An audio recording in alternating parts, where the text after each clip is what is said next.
C'est le printemps marquant également le nouvel an persan Nowruz en Iran. Normalement, on lave les habits, on dresse la dab du raftsing. Ce sont 7 symboles de bon augure et on embrasse les grands-parents. Mais cette année à Téhéran, le nouvel an sans la poudre. Les gens regardent le ciel au lieu de regarder les sabs. Ce sont des germes de blé qu'on fait pousser 15 jours avant Nowruz. C'est aussi un symbole de renaissance. Le grand bazar, d'habitude bondé avant les fêtes, est quasi désert. Des familles déambulent, mais rares sont ceux qui achètent. Comment fêter comme votre pays est entre la vie et la mort? L'effet de la guerre ne se limite jamais dans les champs de bataille, c'est une facture que le monde entier paie. La guerre fait flamber l'énergie fait exploser le prix des engrais, du transport, et le transport alourdit la facture de tout ce que vous mettez dans votre panier.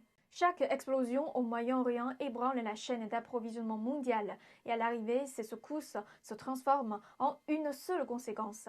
Des millions de foyers en Europe, aux États-Unis, dans le monde entier doivent débourser un peu plus chaque mois.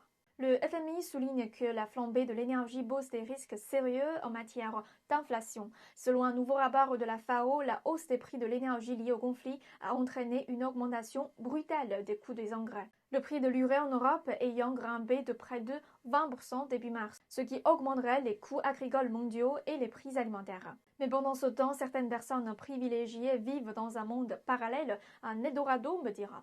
À Los Angeles, Kai Trump, 18 ans, se filme chez Arrowhead, le supermarché le plus cher de LA. Smoothie, 21 $. Elle dit, l'air grave, je suis au bord de la faillite. Elle souriait, mais les Américains, eux, ne rient pas, car ils en souffrent aussi. Cette année, le Nowruz pleure, l'Iran se déchire, la facture, on la baie douce. Mais peut-être pas douce, au moins bas genre Kai Trump. Et chez vous, vous sentez déjà la hausse des prix?